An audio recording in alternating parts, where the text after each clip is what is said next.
Hello friends, स्वागत है आपका अपने YouTube चैनल मनी पाठशाला में।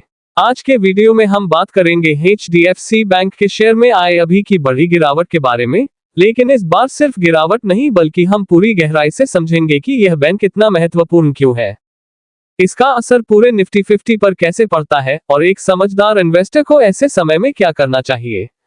क्योंकि सच्चाई यह है कि HDFC बैंक सिर्फ एक स्टॉक नहीं है, यह इंडियन स्टॉक मार्केट की बैकबोन स्टॉक्स में से एक है। सबसे पहले बात करते हैं गिरावट की वजह की। हाल ही में मैनेजमेंट लेवल पर आई अनसर्टेनिटी ने इन्वेस्टर्स के कॉन्फिडेंस को हिला दिया। मार्केट हमेशा सर्टेनिटी को पसंद करता है और जैसे ही लीडरशिप या गवर्नेंस को लेकर सवाल उठते हैं, बड़े इंस्टीट्यूशनल इन्वेस्टर्स रिस्क कम करने लगते हैं। इसका सीधा असर सेलिंग प्रेशर के रूप में दिखाई देता है। यही कारण है कि स्टॉक में सडनली शार्प फॉल देखने को मिला। यहाँ एक बात समझना जरूरी है, कई बार फंडामेंटल्स नहीं बल्कि सेंटिमेंट शॉर्ट टर्म में प्राइस को ड्राइव करता है। अब बात करते हैं उस फैक्टर की जिसे ज्यादातर छोटे इन्वेस्टर्स इग्नोर कर देते हैं, निफ्टी में वेटेज। HDFC बैंक का वेटेज निफ्टी 50 में लगभग 9 से 11% के बीच रहता है, जो इसे इंडेक्स के सबसे हैवी स्टॉक्स में शामिल करता है। इसका मतलब यह है कि अगर HDFC बैंक में 2 से 3% की भी गिरावट आती है तो निफ्टी इंडेक्स पर उसका सीधा और बड़ा असर पड़ता है। कई बार आप देखते होंगे कि बाकी स्टॉक स्टेबल होते हैं लेकिन निफ्टी गिर जाता है, उसके पीछे HDFC बैंक जैसे हैवीवेट्स का हाथ होता है।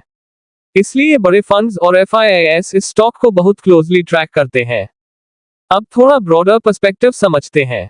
HDFC बैंक भारत के बैंकिंग इकोसिस्टम का एक बहुत बड़ा पिलर है। Retail loan, home loans, credit card, MSME financing, corporate lending, हर सेगमेंट में इसकी स्ट्रॉन्ग प्रेजेंस है। ये बैंक सिर्फ प्रॉफिट कमाने वाली कंपनी नहीं है बल्कि इंडियन इकोनॉमी की ग्रोथ स्टोरी का एक इंपॉर्टेंट हिस्सा है। जब इकोनॉमी ग्रो करती है तो बैंकिंग सेक्टर उसका फ्यूल बनता है और उस सेक्टर में HDFC बैंक एक लीडर है। इसलिए इस स्टॉक में मूवमेंट का मतलब सिर्फ इन्वेस्टर्स का फायदा या नुकसान नहीं बल्कि ओवरऑल इकोनॉमिक सेंटिमेंट का सिग्नल भी होता है। अब करंट सिचुएशन को टेक्निकल और प्रैक्टिकल नजरिए से समझते हैं। इस समय स्टॉक डाउन ट्रेंड में है और वोलेटिलिटी ज्यादा है। इसका मतलब यह है कि प्राइस में तेजी से मूवमेंट हो सकता है, ऊपर भी और नीचे भी। ऐसे फेज में इनएक्सपीरियंस्ड इन्वेस्टर्स अक्सर गलती कर बैठते हैं, पैनिक सेलिंग या जल्दबाजी में बाइंग। दोनों ही सिचुएशंस में नुकसान होने की संभावना ज्यादा रहती है।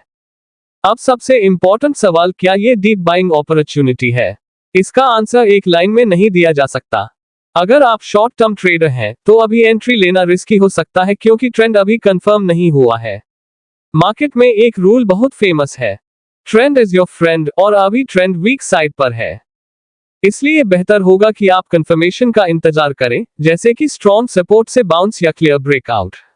लेकिन अगर आप लॉन्ग टर्म इन्वेस्टर हैं तो पिक्चर थोड़ी अलग है। फंडामेंटली HDFC बैंक अभी भी स्ट्रॉन्ग माना जाता है और लॉन्ग टर्म ग्रोथ पोटेंशियल बना हुआ है।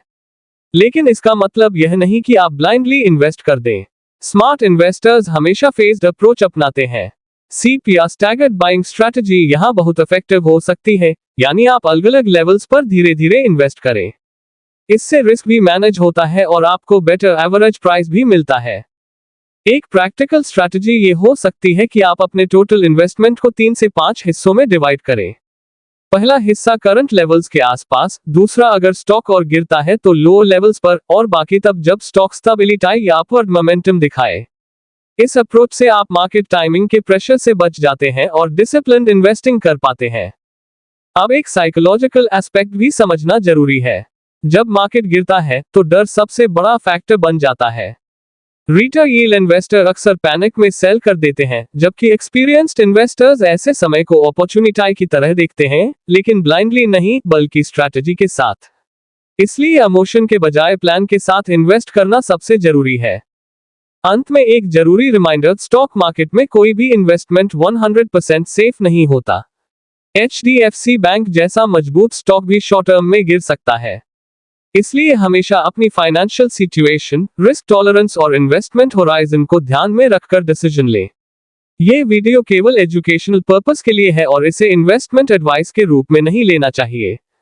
अगर आपको इस तरह का डीप और प्रैक्टिकल एनालिसिस पसंद आता है तो चैनल को सब्सक्राइब करें और कमेंट में जरूर बताएं, क्या आप HDFC बैंक में इस गिरावट को लॉन्ग टर्म अपॉर्चुनिटी मानते हैं या अभी भी वाईटी करना प्रेफर करेंगे। धन्यवाद दोस्तों, जय हिंद जय भारत।